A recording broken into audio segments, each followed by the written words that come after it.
Muy buenas tardes, bienvenidas, bienvenidos a este café con el autor hoy en los 5 años de Radio ESAP.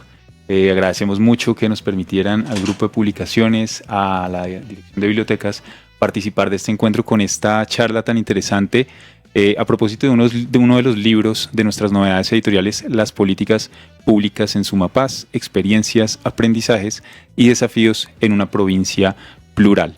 Nos va a acompañar el día de hoy la profesora Angélica Bernal Olarte, editora académica de este proyecto, un libro que se deriva de un proyecto de investigación que tardó aproximadamente 2 años en desarrollarse, que cuenta con un equipo de autores de seis autores, autoras que han participado en este proyecto de investigación. Profesora Angélica Bernal, muy buenas tardes y gracias por acompañarnos. Muy buenas tardes, gracias por la invitación y felicitaciones a la emisora por este nuevo aniversario de un gran trabajo que realizan. Angélica, bueno, vamos a comenzar a hablar de este libro tan interesante. En lo personal estoy como muy contento de que pudiéramos traer este título a este encuentro por varias razones. Primero, el libro en sí parte o permite plantear algunas preguntas, como por ejemplo, pues algo muy específico en el título. Se habla del Sumapaz como una provincia plural. Esto nos insinúa, nos permite establecer algunas conversaciones a propósito de la delimitación geográfica del territorio de este libro. ¿Por qué hablamos de una provincia en el caso del Sumapaz en esta publicación? Pues es, digamos, desde la territorial Cundinamarca quisimos desarrollar un proyecto que nos permitiera conocer en primera medida la provincia en la que se asienta la sede territorial, que es el municipio de Fusagasugá. Entonces empezamos por esa provincia, además porque representa un gran reto investigativo. La provincia está compuesta por 10 municipios. 9 de ellos son de categoría sexta, es decir, entre los municipios más pequeños del país, y Fusagasugá es un municipio de segunda categoría, es decir, de los más grandes y con mayores recursos económicos, casi un poco una ciudad, ¿no? Una ciudad pequeña. Entonces, para la investigación esto representa un reto porque estás asumiendo la categoría administrativa de provincia y tratando de desarrollar una investigación que diera cuenta de las políticas públicas en municipios que son muy diversos entre sí. Les digo, hay 9 municipios de sexta categoría, pero esto no quiere decir que esos municipios sean iguales, ¿no? Tenemos municipios mucho más rurales, como Pasca, como Silvania, y mucho más urbanos, como es el caso de Fusagasugá. Entonces, digamos, hay una diversidad inmensa de tamaños, de poblaciones, de culturas y sobre todo, pues, de desafíos en materia de política pública que representaron, pues, un reto para poder dar cuenta de lo común, pero también de lo diverso que es esta provincia. Claro, el libro habla precisamente de la pluralidad de estos territorios, ¿cierto?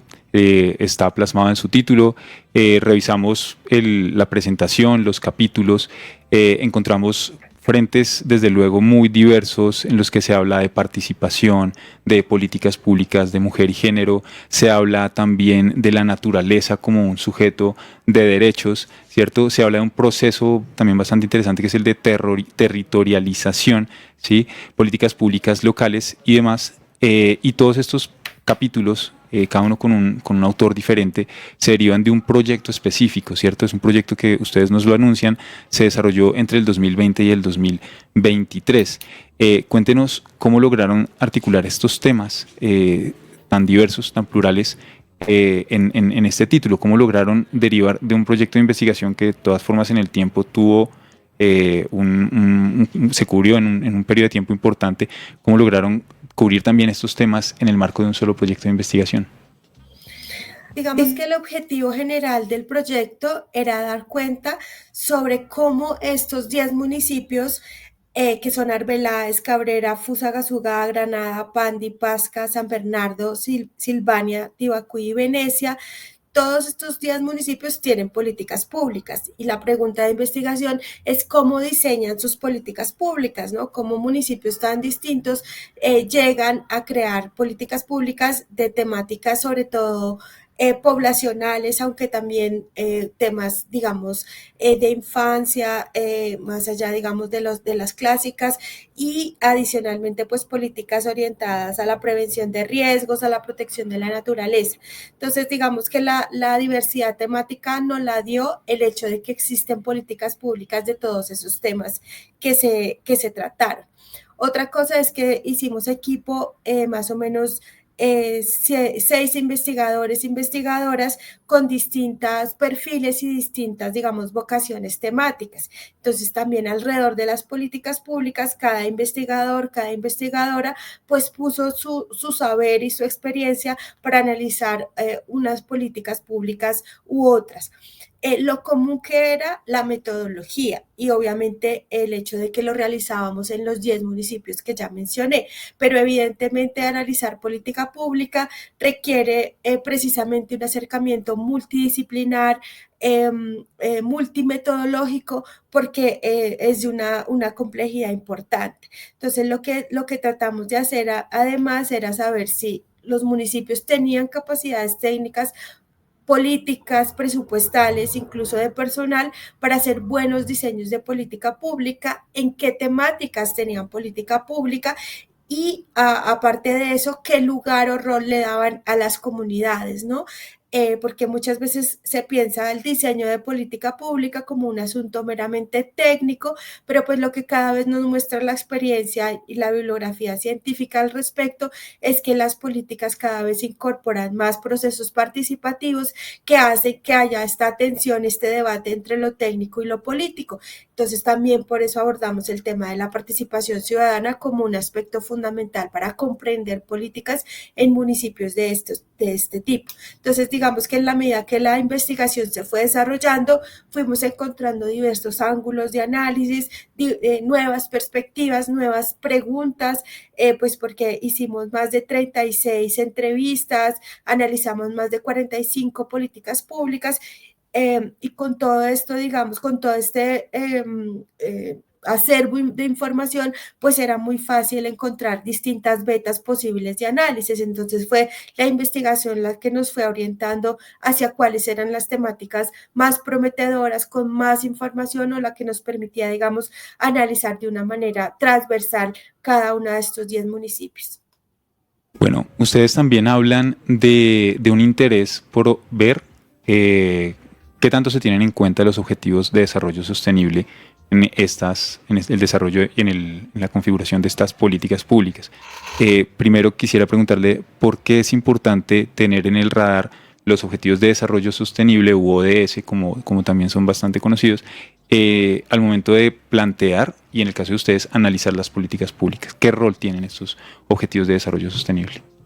Pues eso fue como un supuesto de partida. Cuando diseñamos la investigación, nos interesaba ver cómo esta agenda de desarrollo global estaba incorporado, porque digamos hay un aspecto muy interesante de los ODS de manera general y de la manera como se aterrizó en el país, es que no se podían pensar solamente como objetivos que comprometían la acción de los gobiernos nacionales, sino que comprometían también su ejecución los gobiernos locales o subnacionales. Y esto pues nos llamaba mucho la atención porque es una agenda, digamos, que durante mucho tiempo orientó las acciones de desarrollo en buena parte, digamos, de los países con un nivel de desarrollo similar al de Colombia o incluso inferior.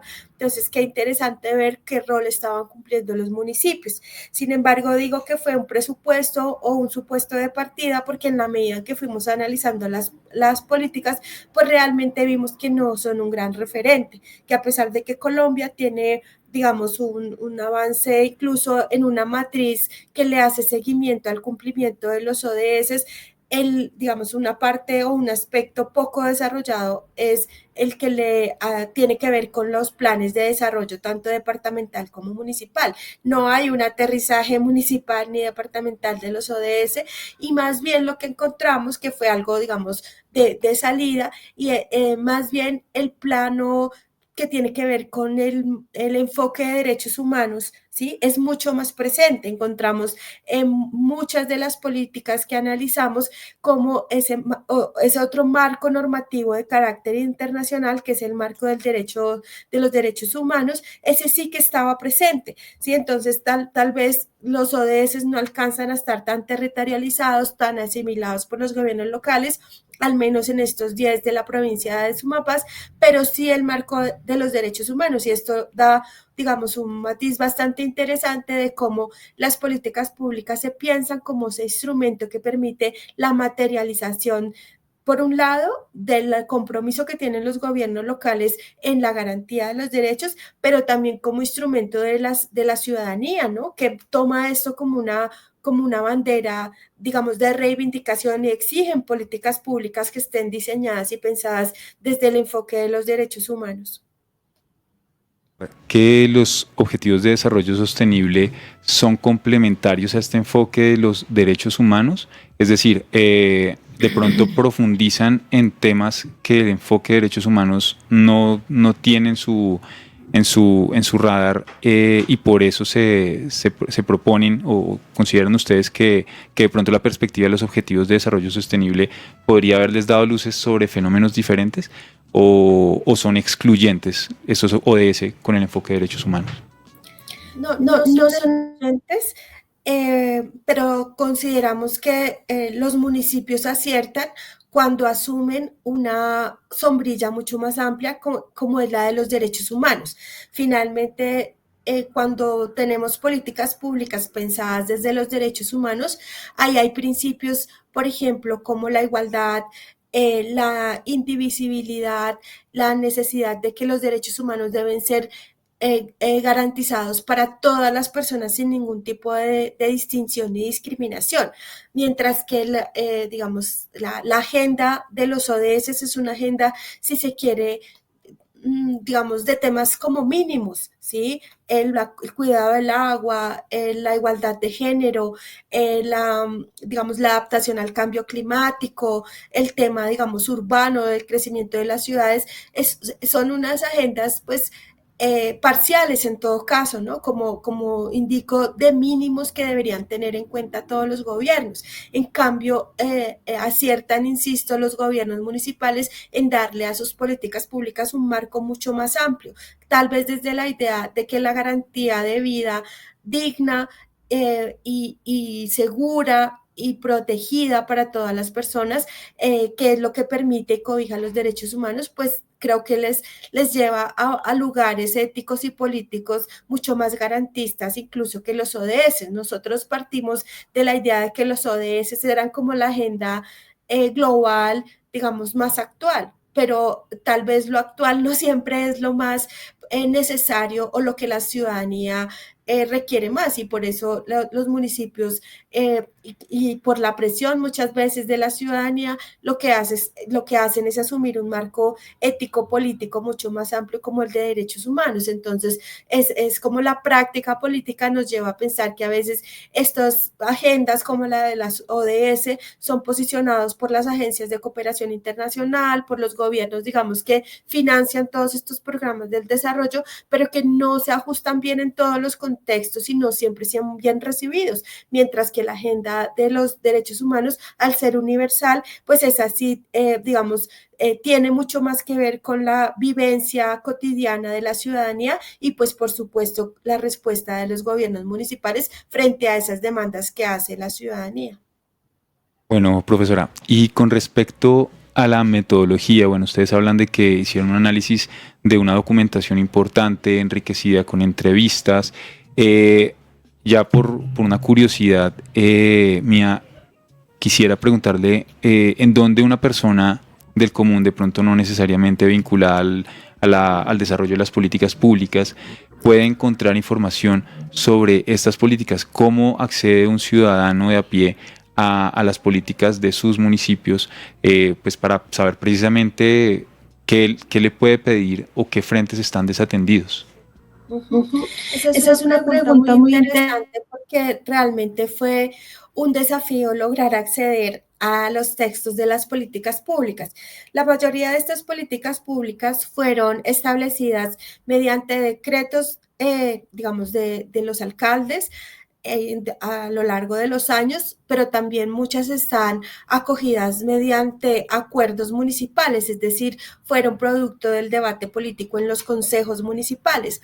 Entonces eso, ya sean decretos o sean acuerdos, pues lo hace pensar a uno que eso está disponible al público como debería ser, de acuerdo, digamos, a toda la legislación, la normatividad tendiente a la gestión del conocimiento en las entidades públicas, pues todos estos documentos deberían estar colgados en las páginas web de los municipios. Y lo cierto es que nos costó mucho trabajo porque a veces lo que se sube en estos portales son sobre todo los documentos técnicos o los proyectos de acuerdo, los proyectos de decreto o unos términos, digamos, bastante amplios, pero no el instrumento final de formulación de la política y por eso fue que tuvimos que ir hasta los municipios, tuvimos que ir hasta las oficinas de las entidades públicas, en algunos casos acudir pues a algo que no debería ser así, como un derecho de petición, porque toda esta información debería ser pública, pero no lo es.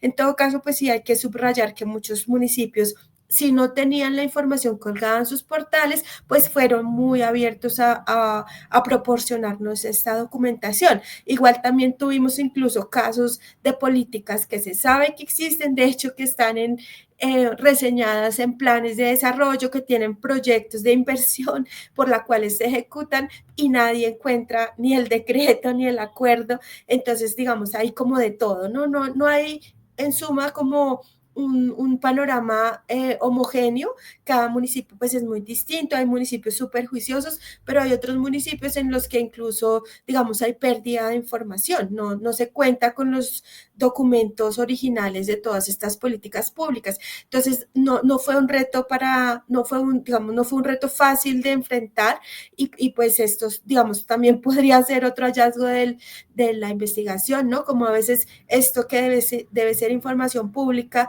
accesible para toda la ciudadanía, pues no lo es. Entonces, en ocasiones es un reto, pero en todo caso, nosotros pues hicimos esa compilación de esas políticas, la podremos compartir también porque hace parte, digamos, de nuestra labor como entidad pública, como una institución de educación universitaria, pues poner al acceso libre a la información que vamos recopilando. En todo caso, pues si algún ciudadano o ciudadana está interesada, pues sí les recomiendo, pues en todo caso, ir primero a su alcaldía, a su consejo municipal intentar pues tener acceso a esta documentación. Y en todo caso, por ejemplo, un municipio como Fusagasugá sí que es muy juicioso en tener al día sus portales con toda la información actualizada, incluso con mecanismos de seguimiento al cumplimiento de las metas de esas políticas. Entonces sí, varía mucho de municipio a municipio, pero no es tan fácil acceder. Que podría darnos... Es que no te escuché. Tranquila, ¿me escucha bien ahí? Sí. Bueno, usted como líder de este proyecto, creo que podría dar cuenta de varios de los frentes que atienden los autores, pero debo decir que su capítulo es especialmente llamativo. Políticas públicas de mujer y género, análisis de 10 municipios de Cundinamarca. ¿Qué encontró con respecto a este tema? Fue muy interesante realmente investigar. Yo tengo, digamos, investigaciones previas sobre políticas públicas en otros municipios, pero lo que encontré en la provincia del Sumapaz fue muy llamativo. En primer lugar, porque todos los municipios de una manera u otra habían trabajado política pública y eso es, digamos, notable en términos de que hay muchos municipios en Colombia en los que estos temas hasta ahora están llegando y allí encontramos municipios como por ejemplo Arbeláez, Fusagasugá, Silvania, que llevan décadas de política pública de mujer y género. Entonces, esto no es un tema nuevo para ellos, es un tema que viene posicionado desde hace varios planes de desarrollo, con un ingrediente muy interesante, y es que la mayor parte de esas políticas públicas son producto de una construcción colectiva. Es decir, las ciudadanas se organizan para pedirle a sus municipios, a sus alcaldes, que formulen políticas públicas. Entonces, son políticas construidas en algunos casos a partir de diagnósticos participativos muy sólidos, muy robustos. Son políticas públicas que atienden las diferencias que constituyen a las mujeres, porque no es lo mismo una mujer campesina que una mujer urbana, no es lo mismo una niña, una joven que una adulta mayor, ¿sí?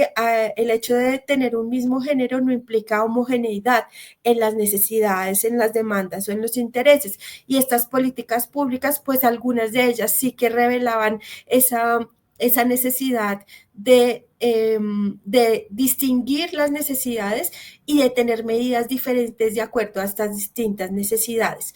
Otra cosa muy llamativa en todo caso es que hay digamos, a pesar de que se nombren como políticas públicas de igualdad de género, en realidad tienen, digamos, unas comprensiones muy distintas de cuáles son los problemas, ¿no? Hay políticas que se enfocan solo en la prevención de la violencia de género, como que ese es el único problema, mientras que hay políticas mucho más complejas, no porque la violencia no sea importante, desde luego es muy importante.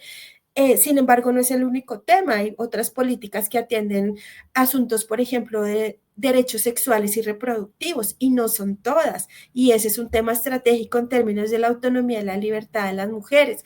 Hay políticas muy pocas, por ejemplo, que incluyen medidas para promover la participación política de las mujeres, ¿no? También como una cuestión interesante, porque si no hay participación, si no hay ejercicio ciudadano, pues las mujeres no van a tener como las herramientas para hacer incidencia que les permita fortalecer digamos, la garantía del resto de sus derechos.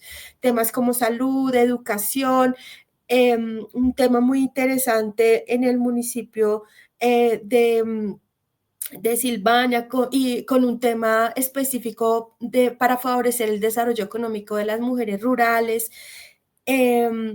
Y así, digamos, cada política muy distinta, y ahí también volvemos a lo que iniciamos, y es la pluralidad, ¿no? Todas se llaman políticas públicas de igualdad o de género o digamos, de mujer o mujeres, pero pues son distintísimas, ¿no? Tienen distintos énfasis, y a pesar de que hay una crítica, digamos, que desde la literatura científica se ha hecho este tipo de políticas que en ocasiones parecen más como fórmulas, ¿no? Todas las políticas igualitas, con los mismos temas, con las mismas medidas, pues estas políticas nos dan muestra de cómo en realidad incluso municipios muy pequeños ya conciben esta idea de que se necesitan políticas mucho más complejas para atender a esa diversidad, a esa pluralidad que constituye a las mujeres en cada municipio.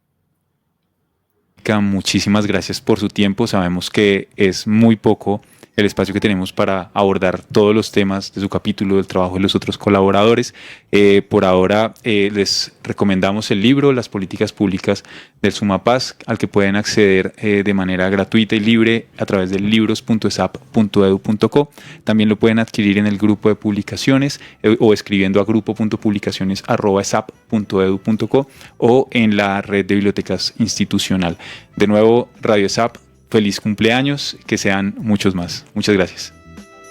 Gracias.